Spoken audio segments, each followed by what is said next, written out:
The boroughs are New York City. The burbs are everywhere else.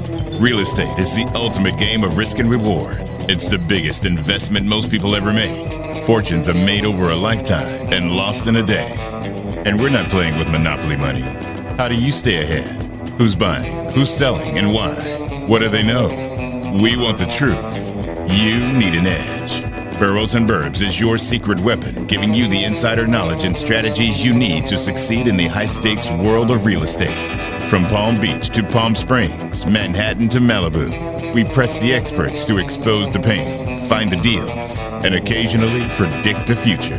That's Boroughs and Burbs, Thursdays, 3 o'clock Eastern, noon Pacific. Because everyone can make money in real estate. Because everyone can make money in real estate. This is going to be a very special show. Episode 191, Season 5 of Boroughs and Burbs. We're talking property profits with Dave Dubeau. Hello, Dave. How are you doing? John, Roberto, it just seems like a minute ago I had you guys on my show. Because you did. Where are you? Where in the world is Dave Dubeau? Dave Dubeau is in beautiful British Columbia, Canada. So just up the road to the left of you guys a little ways. Wow. Excellent. Yeah. And what are we talking about today? Property profits. What's that mean? Well, Property Profits is the name of my podcast that I just had the pleasure of having you gentlemen on. Been running that since 2018, which is a long time in podcast years. And I think we just hit episode 1200 or something like that. So wow. Yeah, it's been a going concern for a while. Gee, Roberto and I were puffing out our chests over 191 episodes, but gee whiz, you're like at Joe Rogan levels here. Well, not quite. I don't have 1 million views on my YouTube channel like certain gentlemen that I know. So yeah. So yeah, it's great to be on the show. Thank you so much for having me. Yeah, I've been in the real estate game as an investor since 2003. And lately, what I focus on a lot is helping real estate syndicators and fund managers raise capital by leveraging a podcast, their own podcast, to connect with high income, high net worth prospective investors for their deals. So I'm showing the screen. I want to interview you on Property Profits, Real Estate Podcast. And so people would find you. I just typed in your name, found you immediately on LinkedIn, and this is what I find. So I would contact you there and say, interview me. I need to tell my story to a greater audience. Yeah, that would be a good way to do it for sure. Dave, how did you conceive starting this? The whole, the podcast thing? Yes. This particular podcast, it's just a form as outreach of what you're already doing. Well, you know what I did, Roberto, is like a lot of people in the real estate space. I saw a whole bunch of guys starting their podcasts and growing big audiences. And I thought, hey, that's pretty smart. It's a great way to create content. John, we were talking a little bit about repurposing content for different things. So I was getting kind of sick and tired of having to come up with stuff all the time. So originally I thought, hey, a podcast would be a great way to create content consistently without me having to do all the work, because I'll interview smart guys like you guys and have you kind of create the content for me. And I can use that as a way of staying in touch with my list. That was part of the reason. The other part of the reason was to grow an audience of people that ideally some of them would eventually figure out that I might be a smart guy and they might want to do some work with me and kind of help this as a business helper. So that's how I started it originally back in 2018. And I did my best to interview some of the gurus out there, you know, the Kiyosakis of the world, the Grant Cardones of the world, higher level real estate investors. And you know what? It worked kind of. I grew a bit of an audience, but there's a ton of competition in this podcasting space, as you gentlemen know. I think the average podcast lasts about 7 episodes before it fizzles out and dies. So you guys are at almost 200 episodes. Hats off to you. You got an amazing show. And I was just, kind of struggling with monetizing my podcast. And then I'd love to say that I came up with this idea, but I didn't. I actually heard about it from somebody way smarter than me on a podcast, a young guy named Jamie Atkinson. And I was listening to him and he was talking, you know what? I've just flipped the whole thing on its head. So instead of focusing on, interviewing the big wigs and hoping that they promote their episode and hoping we grow the podcast that way and hope we have a big audience, I just flipped the switch and I said, why don't I just interview the exact kind of people that I'd either like to have as my customers or I'd like to do some sort of a cross promotion with. And that's where the light bulb went off for me, gentlemen. That was about 3.5, maybe 4 years ago now. And I just switched my podcast from being a sporadic once a week, twice a month kind of thing here and there to being very, very focused. And these days, I do between 10 and 12 interviews a week with smart folks just like you guys. Keep the interviews very short and sweet. And it's become a major, major lead generator for my business for doing it that way. And about 1.5 years ago, I came up with the bright idea. I said, hey, this is working really well for me. Chances are this would work well for syndicators and fund managers who would like to connect with high income, high net worth individuals. Let's just create a podcast that appeals to their avatar as a guest and as the audience members. And then let's create that flow of conversations, of interviews for them so they can make those connections and turn those into capital down the road. Does that make sense, gentlemen? Absolutely. It does. Wow. Yeah. So what have we learned after interviewing literally hundreds, 1,200 investors? What common traits do they have in common? I mean, what are we looking for when I'm listening to this guy and I'm like, yep, he's going to make it. Yep, this is going to work. Well, I'm usually interviewing them at this point. I'm usually interviewing them after we already know they've made it and it works, right? Okay. So they've got a track record. They're there. Commonalities amongst people. You know what? It's that pig-headed determination and perseverance, I guess, is the key to everything. As you gentlemen know, you've been in business for yourselves for a long time. There's ups, there's downs, there's all arounds, there's market cycles, there's, markets doing crazy things, interest rates doing crazy things, governments doing crazy things, a lot of stuff that's beyond our control. But the most successful people I've seen recently have been able to pivot. So I'll give you an example, gentlemen. We've had a lot of apartment building syndicators on the show, right? And investing in multifamily, that was big business for a long time. And then a couple of years ago, things shifted drastically. And a lot of these deals, the value, they bought them at the peak, and then the value of these properties dropped 20 to 30%. Actually, it kind of came to probably where it should be. It was overinflated for a while there. Interest rates doubled, tripled. So people's expenses have gone crazy. Insurance rates have gone crazy. So a lot of not very good syndicators have gone out of business, quite frankly. And some of the ones that are left have a much longer range of experience. They've been through a few different market cycles. They didn't quite get as caught up in the hype as everybody else did. And some of them are also switching strategies. So they're starting to look at different things. So I've interviewed a few folks that have gone from multifamily into ground up development work. So that's something that people are looking at. And other people are going from multifamily into self-storage or mobile home parks, or completely different asset classes, where they can take their skill sets and apply it to a different asset class and hopefully not be in the same situation they are with multifamily. So I hear you saying flexibility is paramount, not running out of cash, ability to pivot, being able to, I don't know, go be where the puck is going, if you will. I haven't heard you talk about the difference between the full-time crowd and the part-time crowd. This industry attracts a lot of people, what I would call the passive investors, who are seduced by stories of getting rich quick and being able to do this on the side. Can you talk about, does that ever work? I mean, can I do this without quitting my day job, listen to your podcast, understand the strategy, and can I do this on the side, or is that just a recipe for disaster?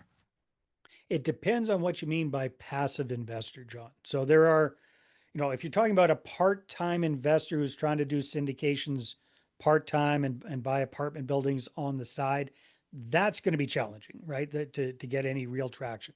Single family home stuff and smaller multifamily, perhaps if you're going to kind of self-manage things. Yeah, you can do that. It's not much fun, but it's definitely doable. But if you're wanting to do this seriously and scale things up, then no, sooner or later you're going to have to get into this full time.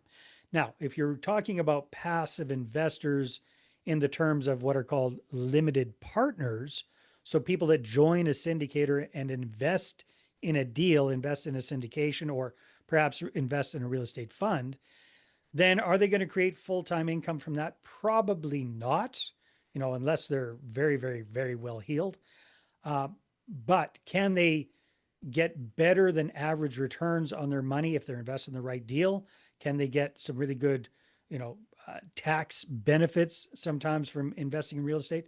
Most definitely. I don't know if that answers your question or not, John. I would think that the passive investor has to be someone who is joining into some sort of fund or something like that, because otherwise you just get it handed to you, because there's too much local and small knowledge and knowledge of being on boots on the ground that you just have to possess in order to not get in trouble.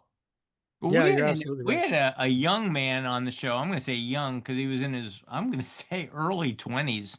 And Okay. he was in Florida and he had invested in rental condominiums on the waterfront. And one, two, three, after five, he said, you know what, I'm going to make this my full-time job and I'm going to leverage the 5 into 30. And it was an Airbnb strategy. And so I think of this kind of case study in my mind where the 20-year-old who's undercapitalized learns the business on a small scale, buying one, two properties, and says, you know what, I can scale this to infinity. And I have to say, you know what, that's a great entrepreneurial spirit. And he realized that he needed to be a specialist and dedicate full time to actually making this work. Was he doing the Airbnb arbitrage route? Is that what he was talking about? Well, he said that his niche was really in being able to make a better presentation. So if than the next guy, and he Got said, it. you know, your ability to rise to the top of the Airbnb and make a better presentation, a better thumbnail, better imagery, you know, is going to get more turns. And that was his particular niche, and I had to admire that, you know, as a strategy. But to your point, the market can turn. I mean, nothing's more cyclical than real estate. And when the market turns, a lot of these 20-something-year-olds undercapitalized, you know, for whom the strategy has worked in a low interest rate environment, no longer works. You've got to have deep pockets to weather the storm. Is that a recurring theme on your podcast? Yeah, I hear that from time to time. And that's a whole interesting field in and of itself. The challenge I have with short-term rentals is the rules can get changed on you like the flip of the switch. Yeah. That's what's so scary. I've years ago, again, I've been running the podcast for a long time, so I've interviewed a ton of Airbnb type guys. And in certain areas, they've been completely shut down. Like up here in Canada, in the province that I live in, they basically, it's not outlawed, but it might as well be. It's very, very difficult to have short term rentals, especially in the most popular places to have short term rentals. So, The if same your in whole, Manhattan. yeah, exactly, right? Yeah. Boom, shut off overnight. So, what happens to the cash flow?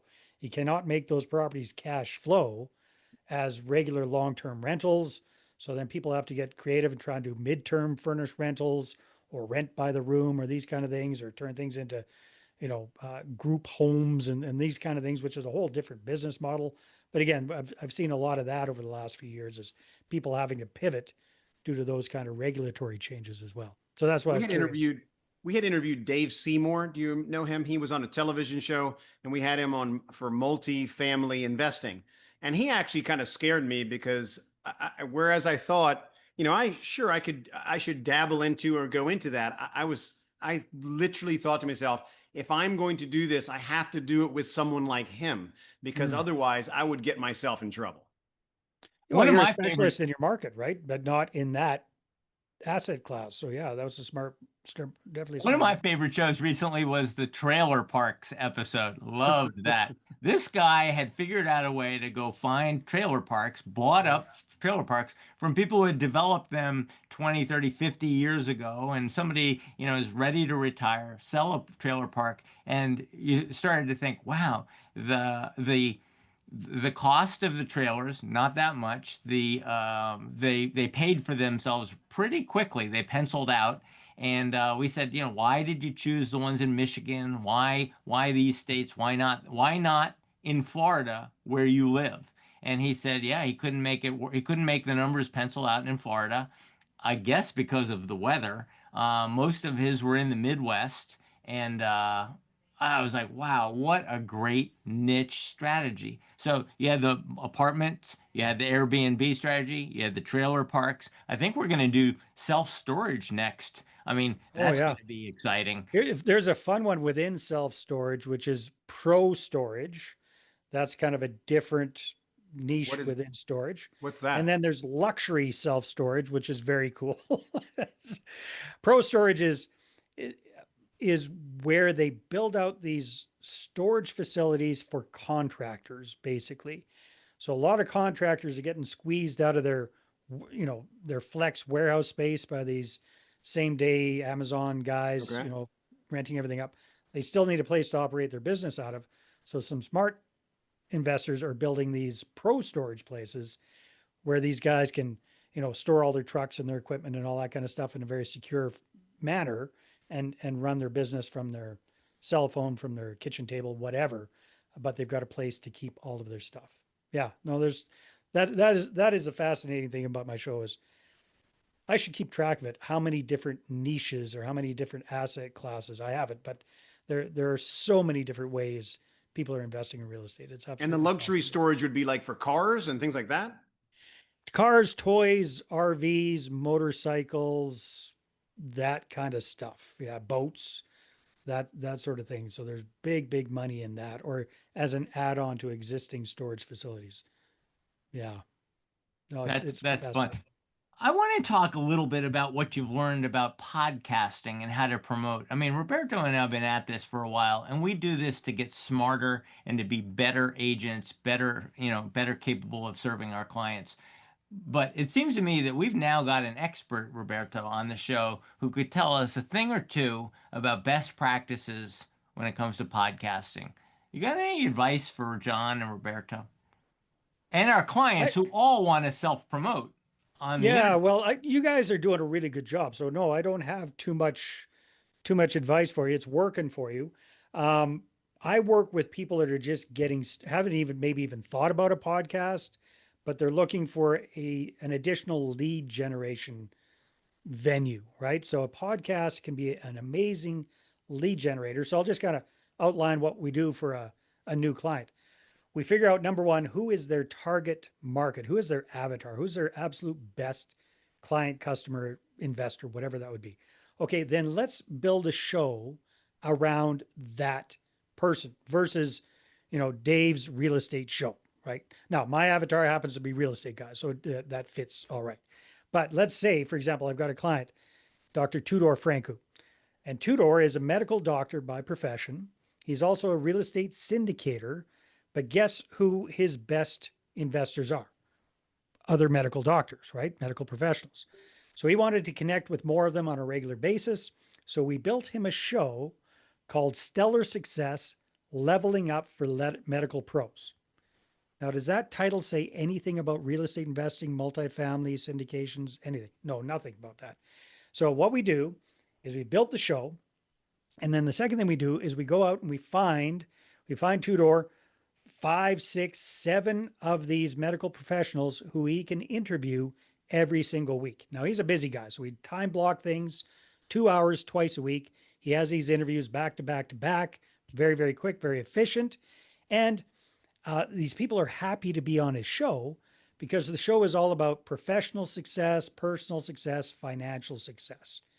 And these doctors, guess what? They don't get a chance to strut their stuff very often. Like they're not getting kudos at home. The wife's not giving them big pats on the back. They definitely are getting kudos at work. So when they get the opportunity to be on this podcast, number one, most of them have never been invited to be on a podcast before. So it's a really big deal for them. Number two, they get to kind of strut their stuff. They have a conversation with an intelligent person who speaks the same lingo so they can kind of dig into things. And then from Tudor's point of view, this is an an amazing way to make those connections, right? It's all about making the other person look good, feel good, sound good. So that leads to that connection, that personal connection, and that rapport, that reciprocity. So towards the end of the conversation, he starts poking around a little bit about what that doctor's thinking about when it comes to financial success, what that looks like for him now, what they're thinking about down the road when they don't want to have to be working so hard for their money. Just kind of finding out a little bit about that. Doesn't press too much. But if it looks like they're at all interested in investing, then once the show stops, the interview stops, he's still on Zoom with the doctor. He says, Dr. Smith, sounds like you're starting to dabble in stocks and bonds or whatever. What do you feel about the kind of returns that you're getting, the stability, the security of that investment? Is that something you're 100% happy with? Or is there maybe a little room for improvement? Don't care who you interview. I could interview Warren Buffett. He'd say there's always room for improvement, right? Okay, well, that's cool. Well, we're doing something interesting with other busy doctors like yourself in the apartment building space. And the great thing is we're getting them very solid, steady Eddie, double digit returns on their money. It's backed by a real tangible asset. And at the same time, quite often we can get them some big tax savings on their tax bill. Is that something you might be interested in taking a look at? Boom. Get them booked into a follow-up discovery call, get them in the system, eventually turn them into investors that way. So that's kind of big picture how the whole process works. So success hinges on the quality of the conversation, the connection between those two.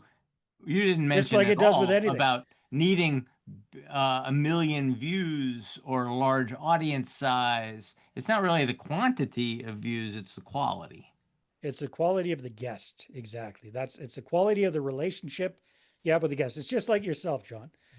Like, I mean, all of the stuff that you guys do, which is amazing in social media, the goal is to get face to face with a property seller. You still have to kind of build that relationship, create that rapport to get the listing to sell the house, right? I mean, it's basically the same idea. It's all about creating that rapport, that relationship.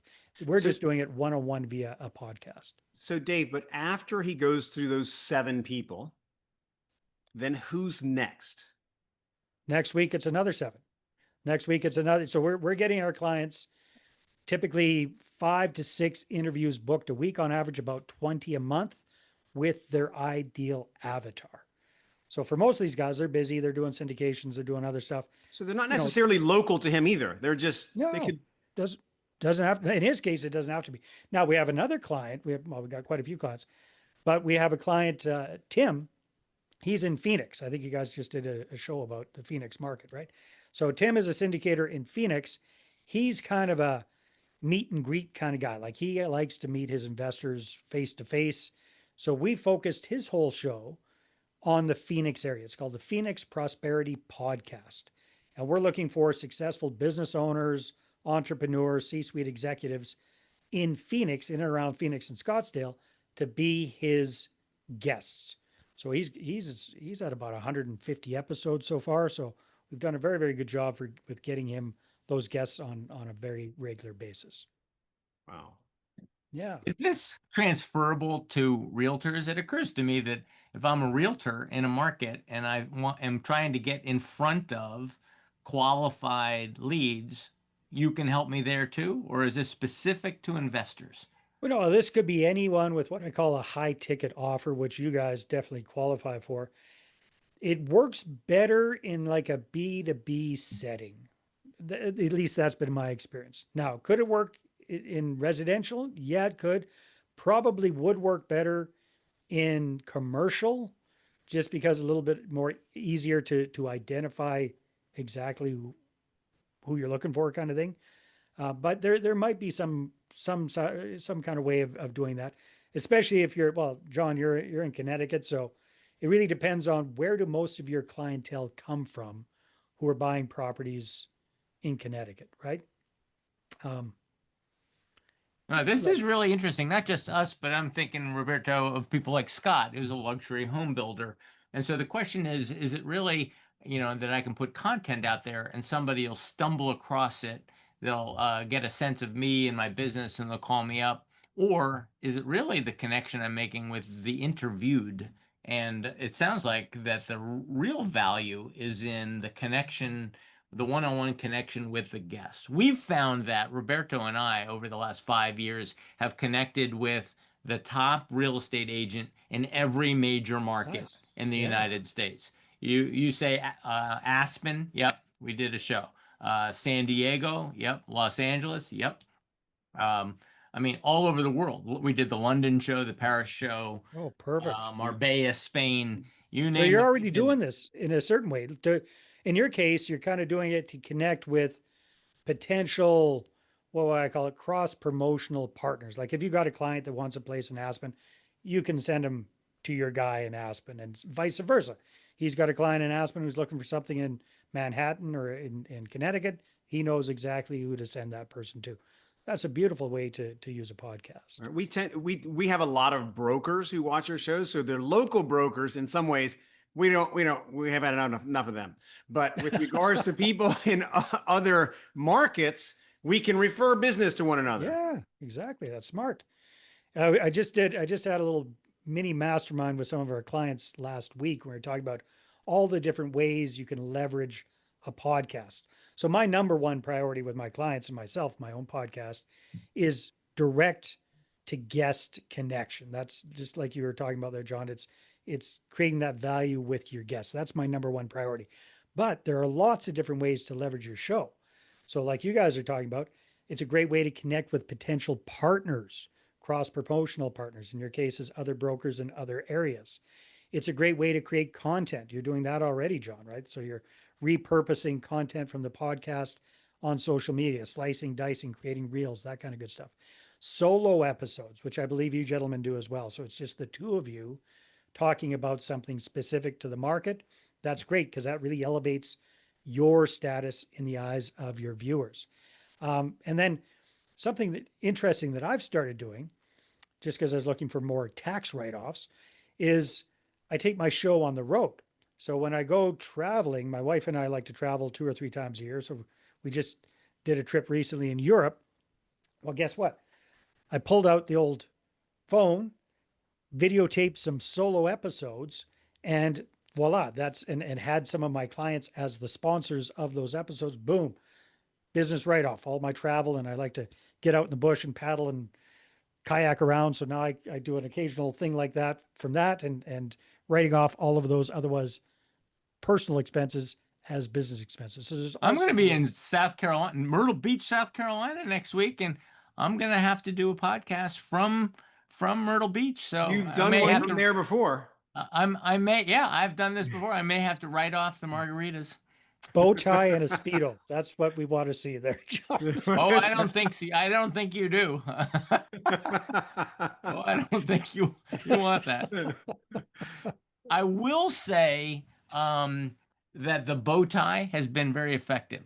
Yeah, the bow tie in combination with the podcast means that if I go to New York and I go to an event with other realtors or new development people, they'll say, "Oh, I remember you. You're the guy with the bow tie." And You're many times, guy. even if they haven't seen the podcast, they see the promotions for the podcast and they know what I'm all about. And it's been branding. Very effective branding. Yeah, and I'm the guy. You're the guy on the show with the guy with the bow tie. Is that what happens? I've had that twice. But I wanted to ask you, so when you're helping these people, let's just say someone's struggling with some level of authenticity about who they are, or how do you help them with that? Authenticity about who they are, people want to be very regimented about, I need to be a certain way. And I think that what's most resonates with people, whether it's an audience or a guest, is you just being yourself and communicating with them.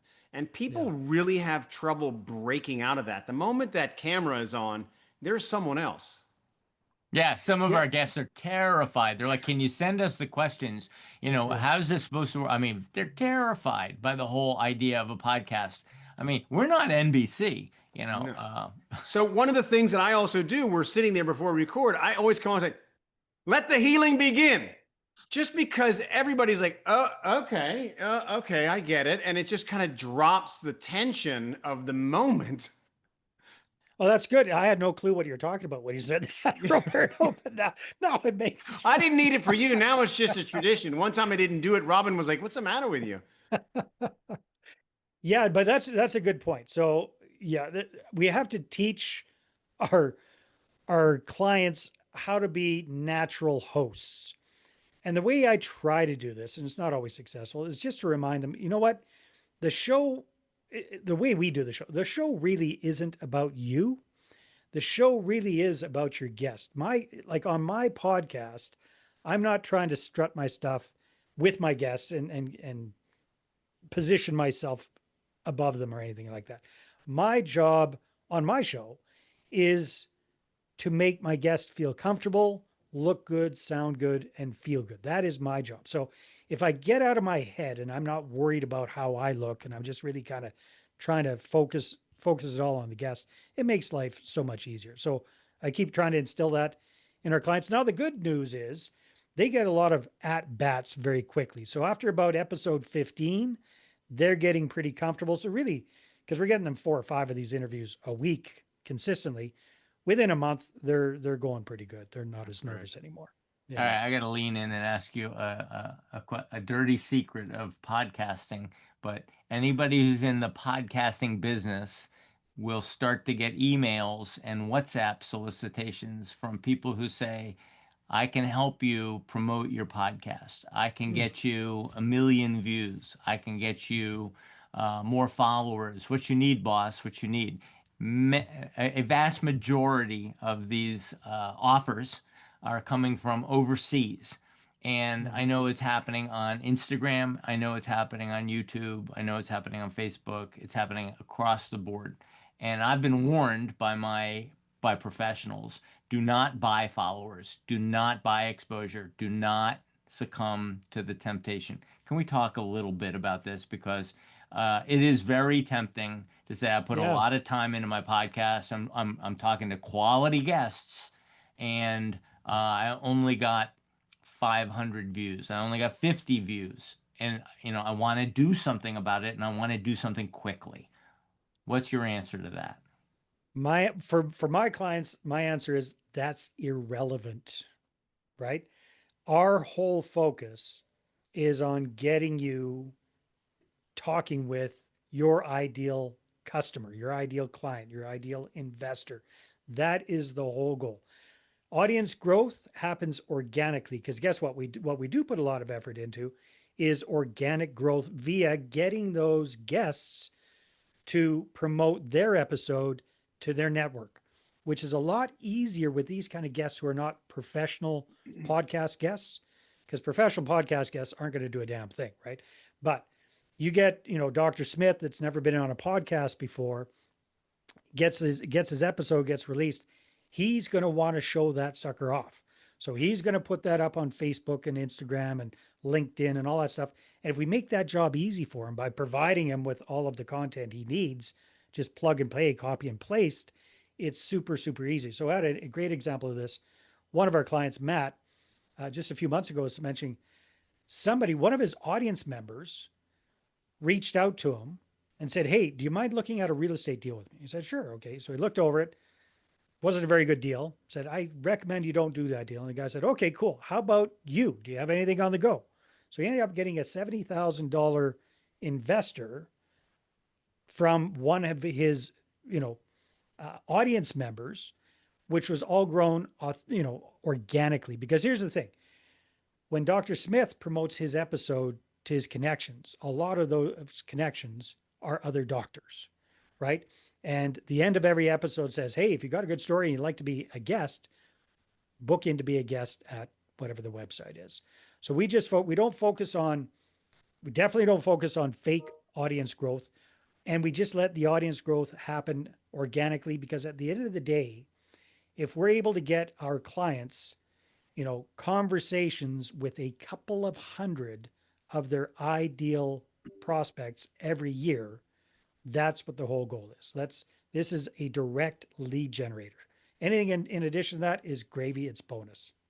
Are you asking them for their Rolodex of ideal targets, or are you able to help develop the target list?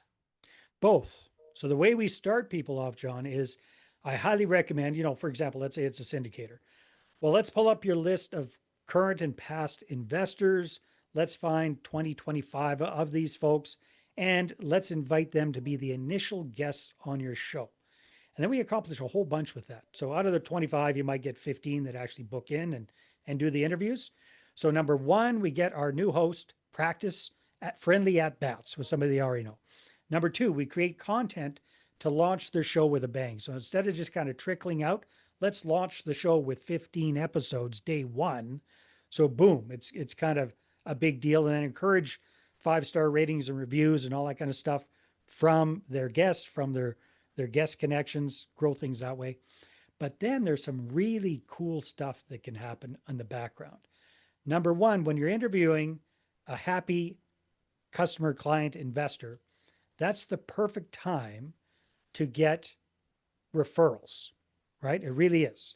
So what we have our clients do is, hey, pull up that investment, the last investment they did with you, go over the numbers, give them a quick little snapshot. This is after the interview.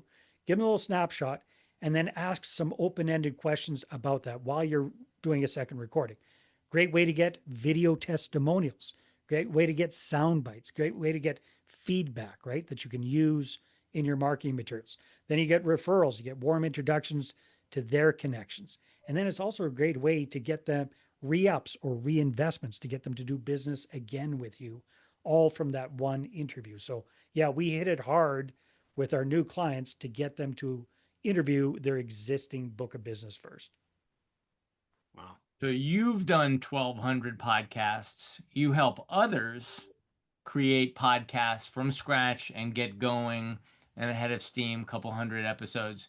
And you're appearing on our podcast, episode 191, Nice. season 5.